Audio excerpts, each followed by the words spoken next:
A deputada Isabel Torres dispõe de 9 minutos.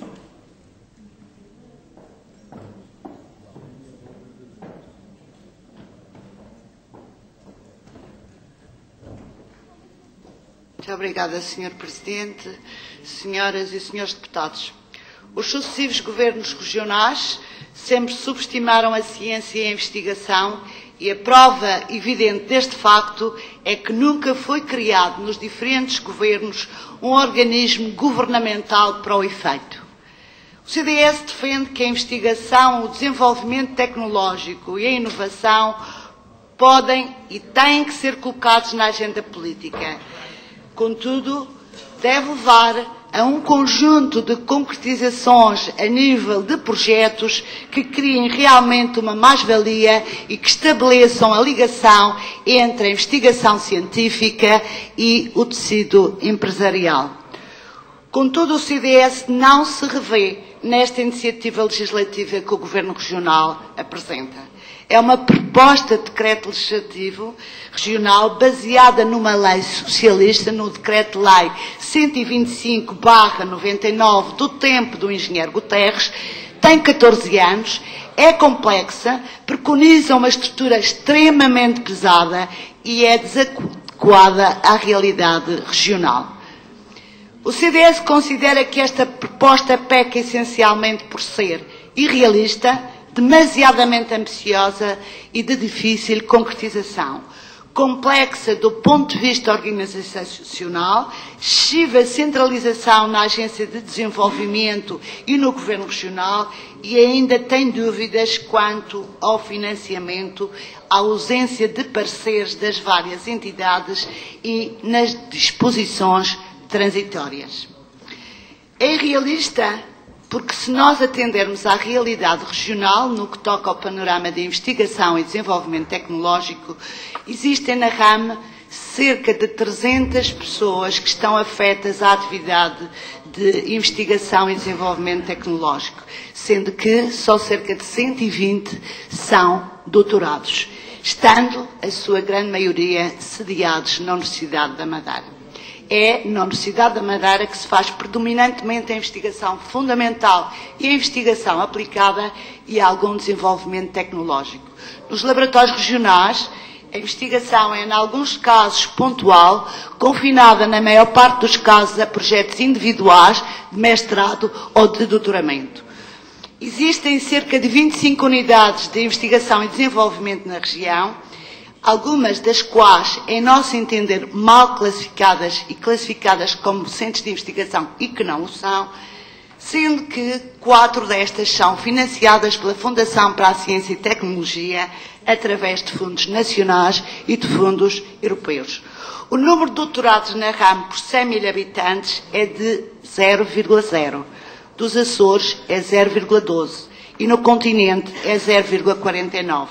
A região apresenta o valor mais baixo do PIB em IID, ou seja, 0,32% do PIB em 2010, enquanto que a média nacional é de 1,59% do PIB. Uma análise comparativa com o panorama nacional revela, como é natural, uma enorme disparidade, pois no continente nós temos 378 unidades de ID, 26 laboratórios associados, 9 laboratórios de Estado e um total de 15 mil investigadores. Estes dados permitem bem que nós percebamos como estamos perante realidades totalmente diferentes e querer adaptar à região um sistema idêntico ao do continente é, em nossa opinião, um erro. Imagine-se alguém que normalmente veste o número 44 e que o obrigam a vestir o número 58, sabemos bem que nem com emendas será possível ajustar à sua medida. É complexo do ponto de vista organizacional.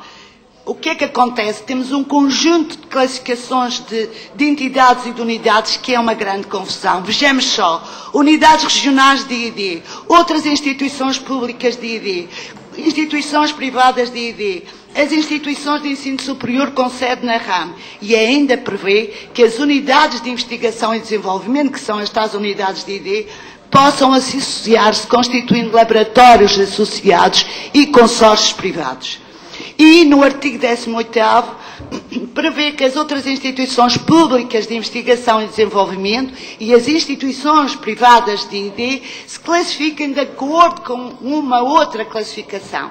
E no artigo 44º estão definidas as unidades tecnológicas de investigação e desenvolvimento, institutos tecnológicos, centros de transferência tecnológica, centros de incubação, escolas tecnológicas, núcleos empresariais, parques e polos tecnológicos. Por outro lado, a organização de cada uma destas estruturas é igualmente complexa. Uma direção, um conselho científico, uma comissão externa de acompanhamento científico, um conselho fiscal com a obrigatoriedade de um revisor oficial de contas.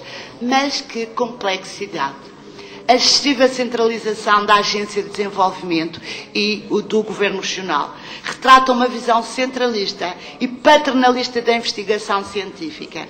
Ficamos com a ideia que toda a atividade que se faça nestas áreas tem de passar obrigatoriamente por um sistema controlado pelo Governo Regional e pela Agência de Desenvolvimento Regional recentemente formada.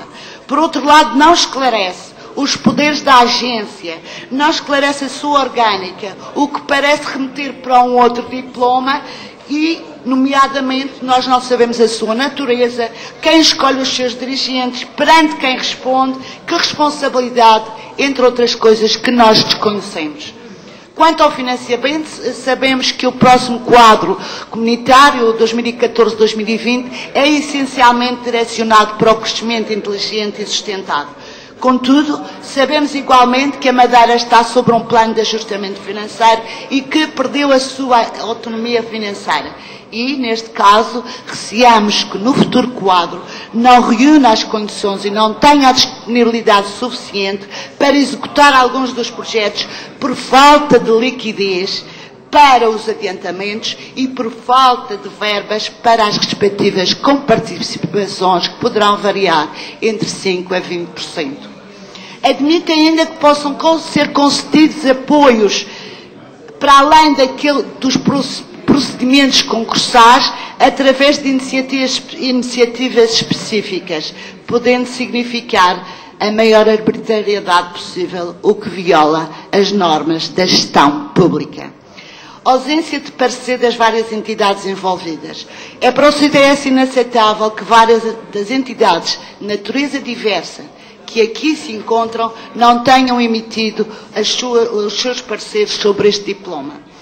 Quanto às disposições transitórias, elas são extremamente complexas e estão aqui consideradas nesta reorganização, em nosso entender, contra natura. Empresas públicas que, por força do PAEF, vão ser privatizadas ou alienadas, até a ANAM está considerada e o Centro de Estudos de História do Atlântico, que já foi extinto. Estranhamente, o Madeira Tecnopolo não é considerado nesta reorganização e não tem qualquer papel definido neste diploma.